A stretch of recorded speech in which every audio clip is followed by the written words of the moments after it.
Hello and welcome to my video on whether the JB700W is worth buying. This one I'm currently driving here is the original one I've had for quite a long time. Thought I'd see if I could upgrade this without having to actually buy the new one. So first off, I tried it in my MOC. I figured it didn't really matter if it's the MOC or Avenger, it's going to be the same, isn't it? And also just showing you here you can't select any weapons on this one, and then won't let me in there. So then I went to the arena workshop. So no luck on here. I want to go to the arena workshop again, there's no luck.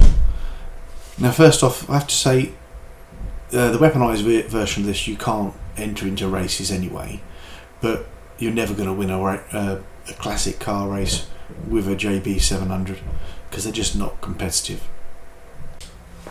So should you buy one? Well, if you're a big fan of James Bond and you want one, then obviously that's something. I personally have made a few collections of cars, so I've got garages that have got nothing but Ferraris in them or nothing but Lamborghinis.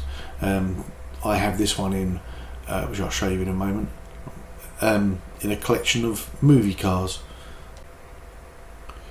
I'm not one of those people who normally buy and sell cars a lot because you never get back a lot of your money from what you've done. I think it's roughly a third of what you spent you get back.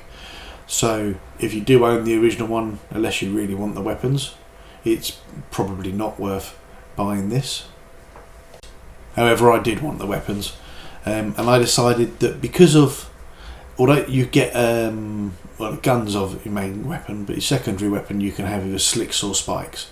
The spikes are like shooting tyres out, so if you're doing that against another player, most players have got bulletproof tyres, it'll have absolutely no effect, so there's literally no point in having it, so I went for the slicks. The slicks come out in little mines rather than an actual big oil slick, but you're probably aware of that because they're already in there for the arena war stuff.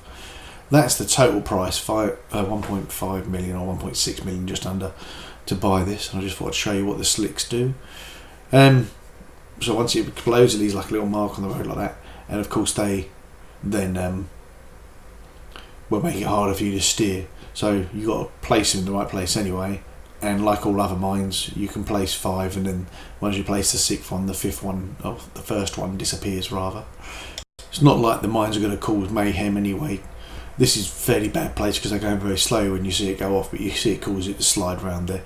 But hopefully this information has helped you to decide whether you want to buy this or not. It is quite an expensive car for something just to mess around with, but if you're at that stage where it doesn't matter so much, then yeah, it's probably worth it. I think I could probably have a bit of fun with this anyway. So I thought I'd leave you with a shot of my movie car garage. I've got 4 James Bond ones there. Hopefully you found this video useful. If you did, then please leave a comment, let me know how I'm doing, and always nice if I get subscriptions. Thank you. I've had a suggestion from a couple of people online that I should do a video on my collections of cars. If it's something you're interested in, please leave a comment so I know whether it's worth doing or not.